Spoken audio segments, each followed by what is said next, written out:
Justin, it was incredible. And this will be my fourth season with the Aces. And I remember that first season was also Becky Hammond's first season. And I remember games where there were some seats available and the arena was not full. But as that season started to go along, the team was getting better and better. You started to see the fans filling in those holes. And the second season, it was even harder to get a seat. And this is just for the Aces alone. And now you start bringing teams in that have a Caitlin Clark, that maybe have an Angel Reese on it. You have these superstar players. They want to see them, or the New York Liberty coming in with their all-star team. It was hard to get a ticket this season. And that was a great thing because people wanted to, they were traveling from internationally from, coming in to just say, hey, this was the closest state we could get to. So we wanted to see this team play and I wanted to bring my kids.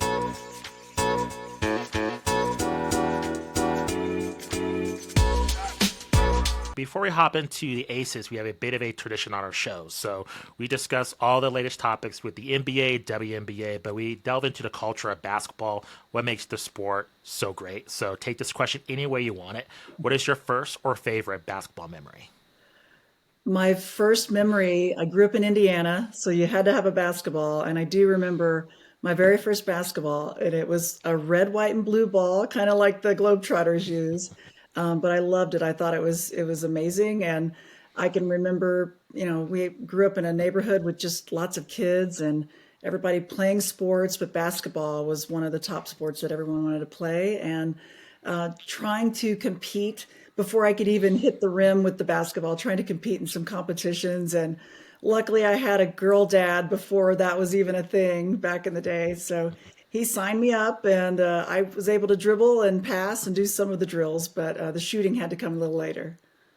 So let's delve into the Aces. Last season, finished 27-13, lost to the New York Liberty in the semifinals. Just your overall reflection on last season, the good, the bad, and did they meet your expectations? I think that considering all the circumstances, it probably ended the way it was going to end. It could have gone further. It was a very close race right at the end.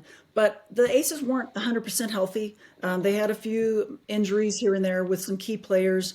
They had that the season before, but luckily they had gotten themselves to a point where they were able to finish at the very end. And I think each year when you win back-to-back championships, the first year, the excitement, it's a very different feel in that first time winning. The second year, there's a different target on your back, and they felt those pressures.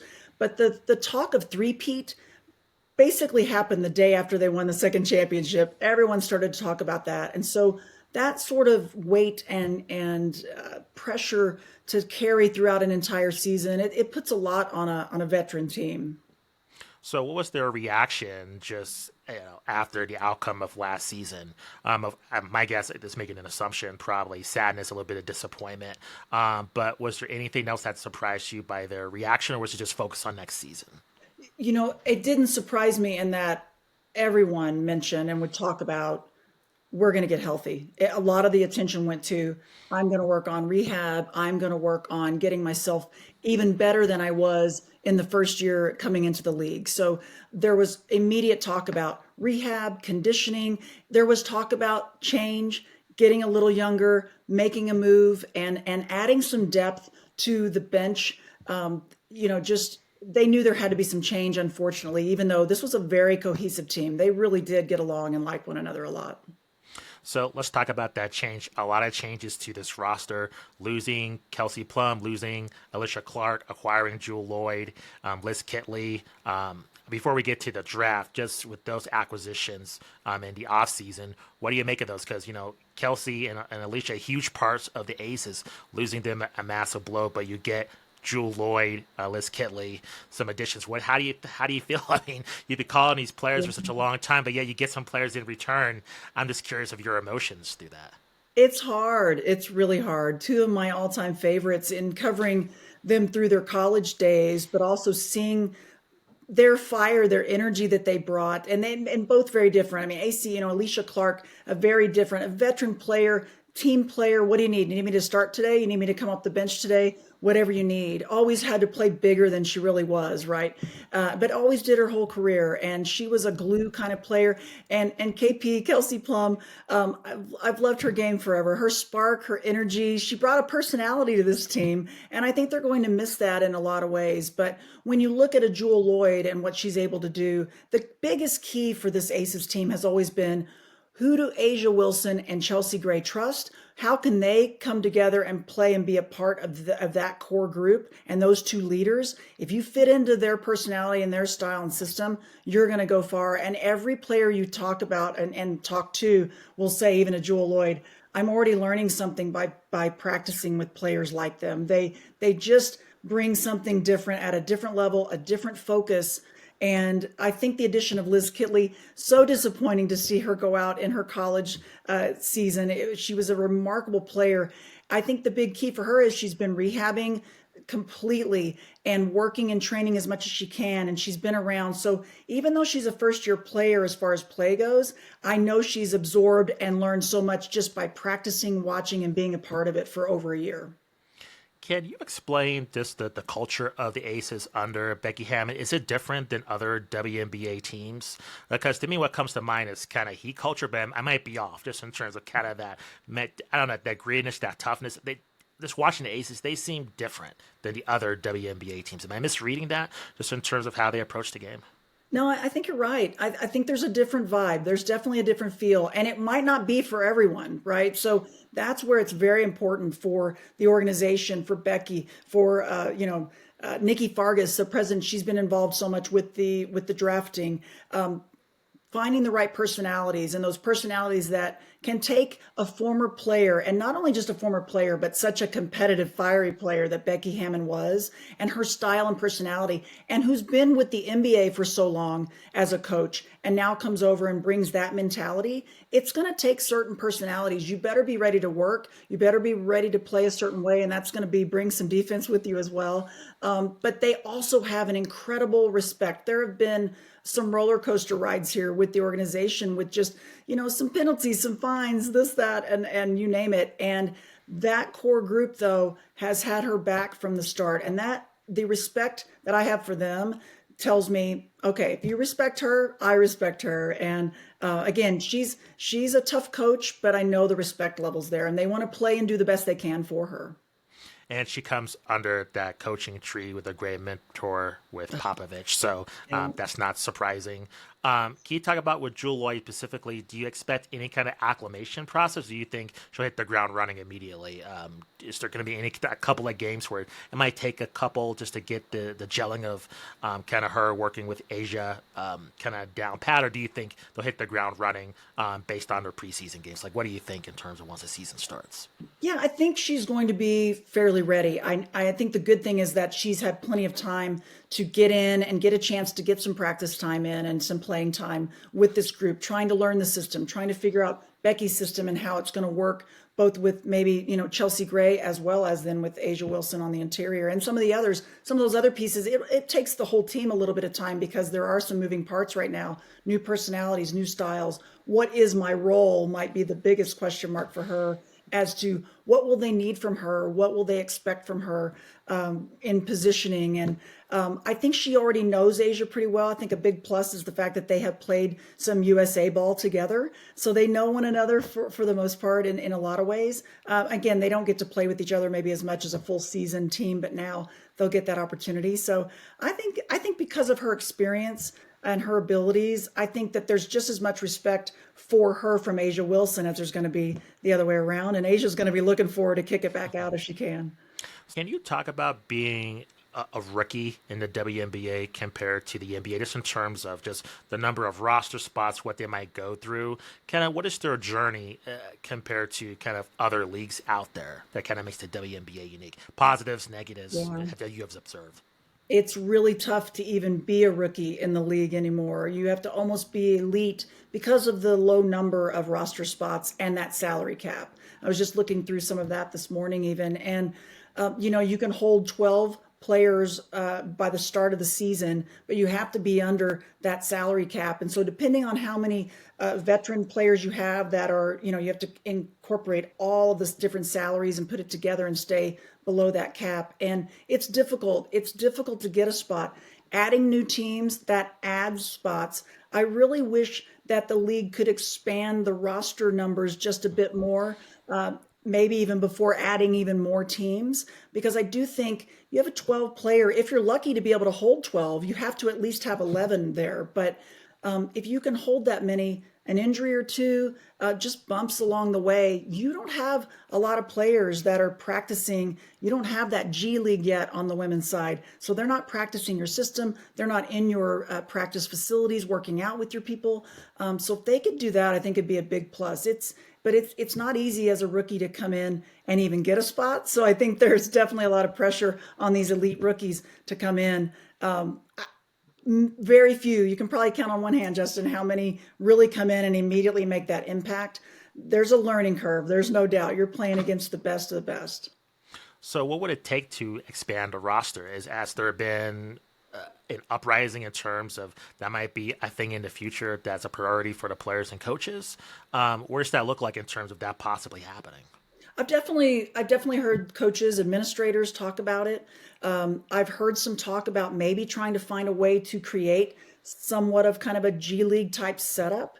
As we saw the Unrivaled League come in, trying to find ways to keep some of our players here in the United States to be able to train and be able to continue to work out. And if you could do that with your own team, what a big plus, that would be. Everything takes funding, but as we start to see more and more teams building their own practice facilities and having their own means of going in and training year round if they're able to, that's a big plus. That would make such a difference. And I've definitely heard a lot of people talk about it. I know I work with Carolyn Peck with the Aces, and Carolyn, former player, former GM, former coach in the league, she absolutely wishes that they could expand the roster sizes before expanding, teams.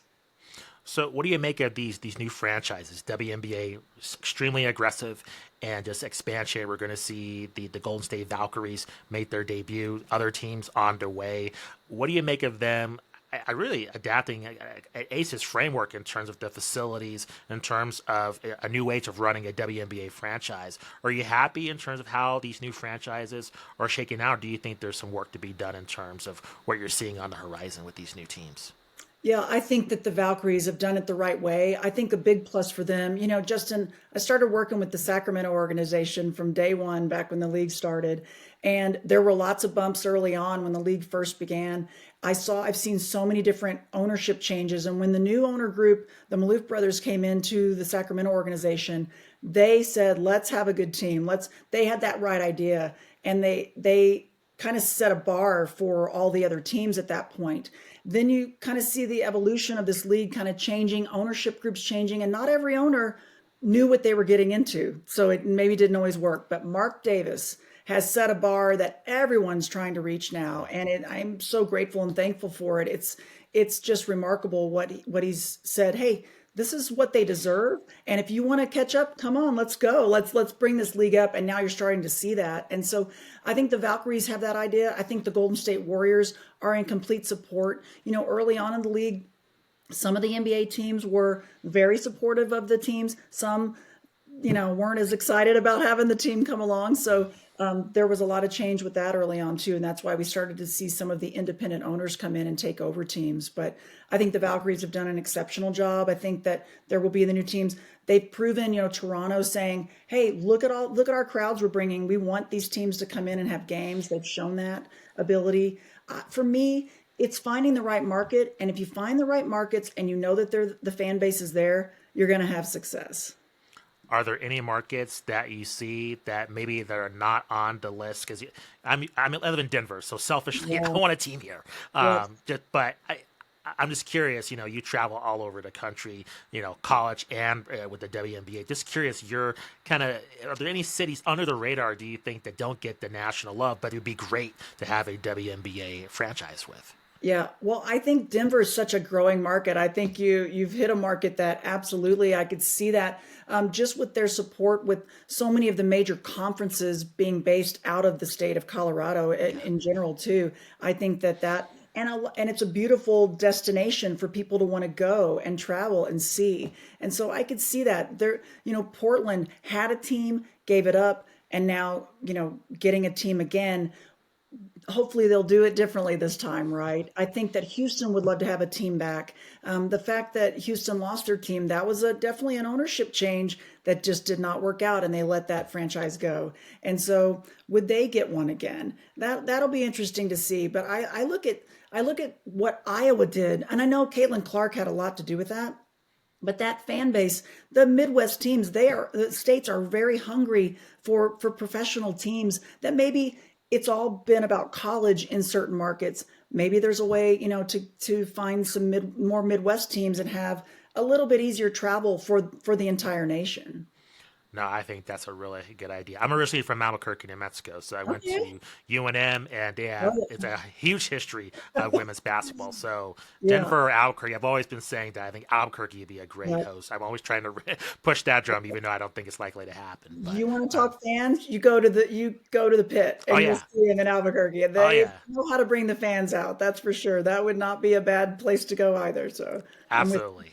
Yeah. Yeah, in agreement there. I want to get your opinions on last season. A huge season in terms of media attention, huge rookie class. I know you've probably gotten this question a million times, but kind of, it's been a few months removed from that. Kind of your thoughts on that season. You cover, the Aces, and, compared to myself that might have just watched the games as a fan, your perspective is probably different. I'm just curious, was there a different feel in terms of last season? Not only because of the rookie class, just the attention.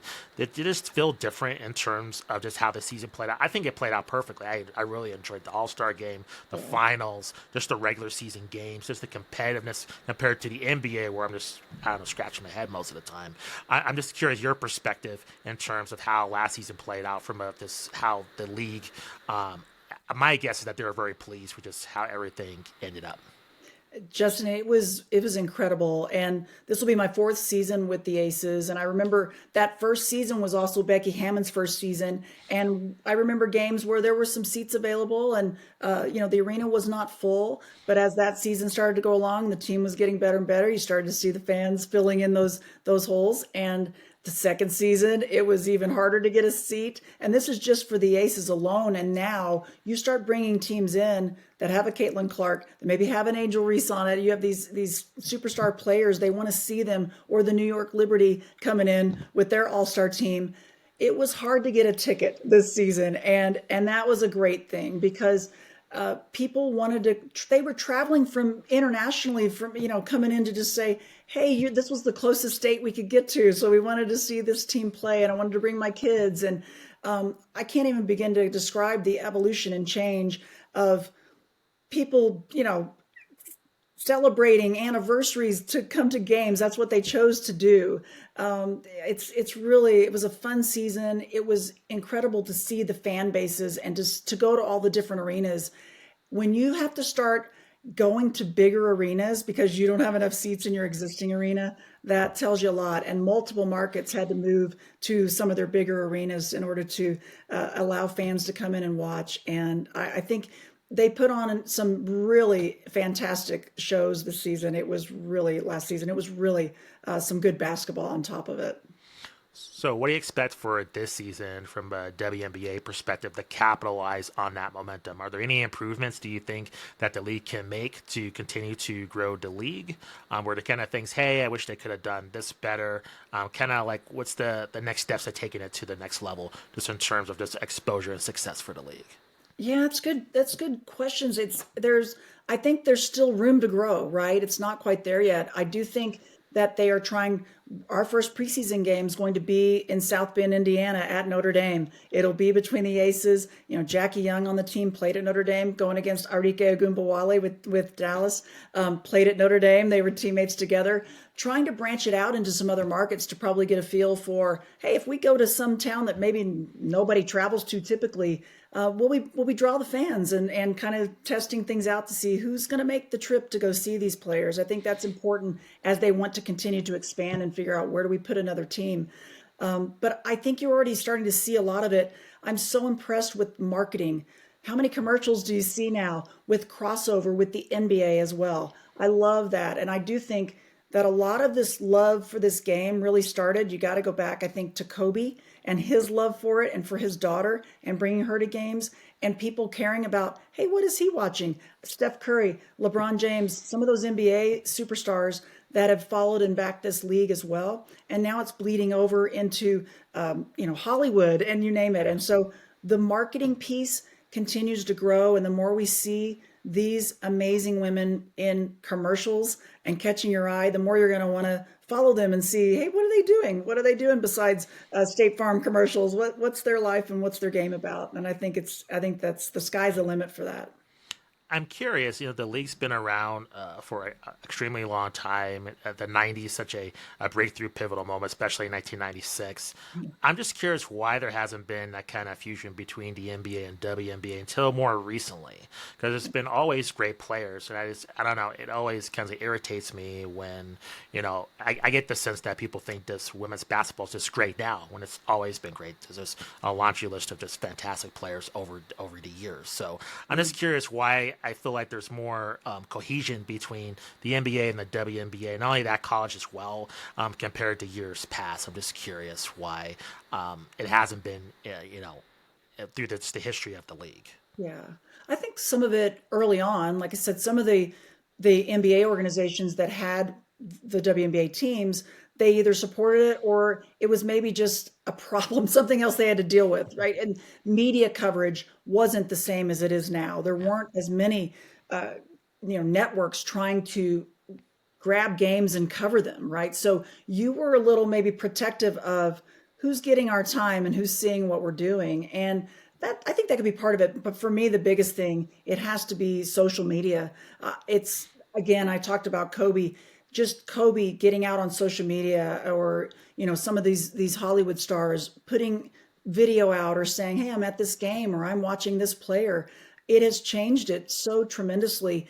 Being able to show and highlight who these women are also on social media. And I think at the college level, on the women's side in particular, getting more TV coverage throughout their college careers has allowed people to see them as college players. I mean, you saw the Angel Reese, Caitlin Clark battles in college, and that bled over into the WNBA. But it has to do with just that exposure, right? And there's just so much more of it now than there was back then. No, totally agree. Just a couple of more questions for you. As you reflect on your time being the play-by-play play-by-play voice of the Aces, do you have any moments that stand out to you? Just kind of reflecting and big things that kind of the just huge moments that you think about from time to time. Yeah, I've been so incredibly lucky to be part of this. The first moment was when I got the call to say, "Would you be interested in this job?" And of course, I said, "Absolutely." Working alongside Carolyn Peck, it's just a dream. We clicked from the get-go, and I'm so glad of that for that. I really enjoy learning about the game from her. She's so knowledgeable about it. Just those moments of getting to know these players, and it's fun to see who they are off the court and being able to tell those stories about who they are and just that they are just incredible humans. In particular, Asia Wilson. I can't say enough about what a remarkable woman she is, and her parents that come to the games and getting to talk with them and get to know them, and Chelsea Gray's parents and there's just so many, Justin. It's hard to narrow it down, but just being a part of it, it is special. I don't take it for granted whatsoever. And Mark Davis sitting right by us and talking to us while we're on the air and yelling about the officials or whatever it might be. I love the interaction and how much he cares. And I'll never forget him saying when we won that first championship and getting our rings, and I said, wow, Mark, it's beautiful. It's really wonderful what you've done. And he said, well, I would have done it for the men's team, so why wouldn't I have done this for this team? And that's his mindset. That's how he's always believed, and this league is just better for it. What is his relationship with the team? Like how he interacts with them? Just curious. He's one of a very flamboyant owner. Just kind of curious. Your firsthand experience with him with the Aces. Yeah, he's not one of those guys that's in practice every day, like hovering over them. He's very straightforward with them, but it tells me so much when I see the other teams and how many other players know him and respect him. They'll be in their warm-up lines, Justin, and they'll come over to the sideline and give him a hug and then go back to the warm-up line. Major respect both ways. They know how much he's done for women's basketball, how much he does respect. He's involved. I mean, he's involved from the draft picks to the design of the rings, the championship rings. He made him start over on the second one and do a little extra, put a little extra something on that. So he's very involved, but he's also, like I said, he's not hovering, and they don't have to walk on eggshells. They can be themselves. They can be straightforward. And Nikki Fargas, the president, same thing. They have such respect all the way, top to bottom in the organization. It's pretty special to see. So, what are your expectations for the Aces this season? Are you expecting championship or bust, or kind of more minute expectations? What are you looking forward to this season? I'm excited. The goal is always get back, get to that championship round and get another ring. That's definitely the goal. It's absolutely the goal of this group always. I'm excited to see Chelsea Gray back, watching her in the Unrivaled League. Just she's healthier than she's ever been. I'm happy for her for that because she's had a couple of seasons now where she's had some lingering injuries and she's had to battle with. So that's been difficult. I have high expectations. I really do because I think they've got an incredible core group and they've added the pieces. When I look back and I try to compare them to the only team that's won four in a row, and that was the Houston Comets, they had their core pieces, Tina Thompson, Cynthia Cooper, they had Cheryl Swoops, and they every year had different players that had to go around that core group. But if you have that group that everyone says, "What do you need me to do? What's my role?" around you, you've got some special players. It's not going to be easy because let's be real, every team has gotten better. There's been so much movement. I think there could be a few bumps early on for teams just because it takes a little bit to gel and get some chemistry. But the teams that can get that chemistry the quickest, that's where it's going to make a difference. And I think that Asia and Chelsea in particular make such an effort to make sure that chemistry starts from the get-go. They've already been working on it. There's no doubt in my mind. Well, we're looking forward to the season, to seeing how this season plays out. Krista, thank you very much. Can you let our audience know if they can find you on social media? You have anything else, upcoming projects, and along with that, just the Aces upcoming season as well. Yeah, thanks so much, Justin. I really appreciate what you're doing, and you're covering so many different sports and so many different opportunities, especially on the women's side. And it's really been fun to listen to this podcast. But yeah, I'm on Instagram. I'm Blunkster32, and I'm on Twitter still or X at Krista Blunk. You can follow me there. Facebook, the same. I think everything's all connected together now for me. So you can find me there. And you know what? I'm just finishing up some college softball coverage with ESPN. And then, but I'm already getting prepped. We've got our preseason games coming up on the 2nd at Notre Dame. And then we have one in Vegas on the 6th. Then I'll weave in a little more softball. And then it's all WNBA from that point on.